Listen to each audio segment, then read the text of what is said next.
The Olympic women's hockey team that will defend its gold medal in just 4 weeks' time was announced today by Hockey Canada in Toronto. One of the players selected was veteran defender Renata Fast, who spoke after the team was announced. This is obviously a huge honor to be named to my third Olympic roster and to be a part of this incredible group.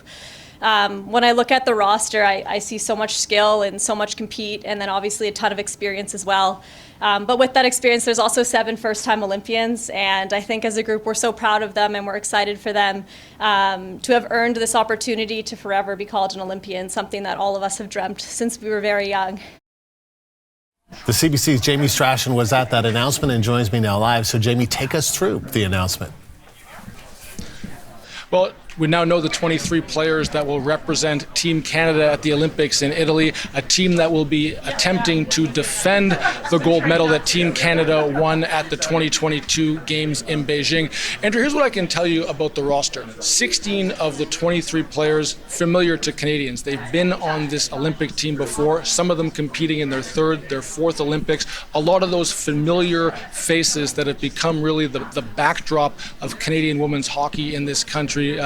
Marie-Philippe Poulin, Natalie Spooner, Renata Fast, Sarah Nurse, those names that are quite familiar to Canadians. A lot of people were maybe expecting more turnover in the roster. That didn't happen. Just the 7 new players, as I mentioned, and Canadian hockey officials relying purely on players that are playing professional hockey. All of these players are from the PWHL, not choosing to go into the NCAA ranks to maybe go after some younger players that a lot of people thought that this Canadian team maybe needed to refresh its roster heading into these Olympic Games in less than a month's time. So 23 players, we now know who they are, 16 players that have been on the Olympic team before, 7 faces that will become very familiar to Canadians during the course of those Olympics.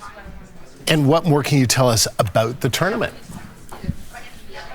Well, Andrew, going into this tournament, I think for the first time in a long time, the Canadians are the clear underdog. The Americans are the favorite to win the gold medal. That's after, of course, this rivalry series that the two teams played at the end of last year, where Canada was thoroughly dominated over the course of 4 games by the Americans. So the underdog role, not something that Canada is used to having on its back.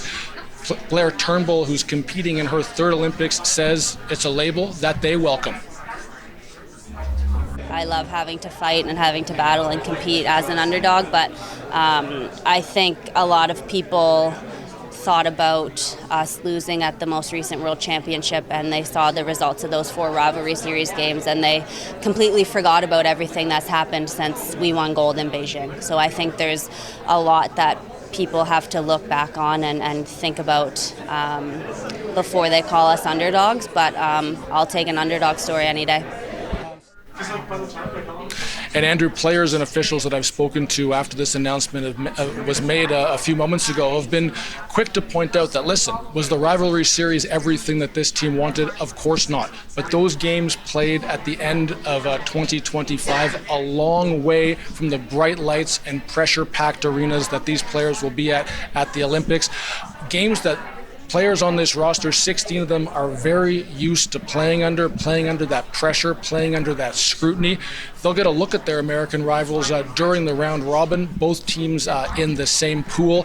And if history gives us any indication, those 2 teams will probably meet again in the gold medal game, a game that Canada and the U.S. have played in since it became a medal sport back in 2016.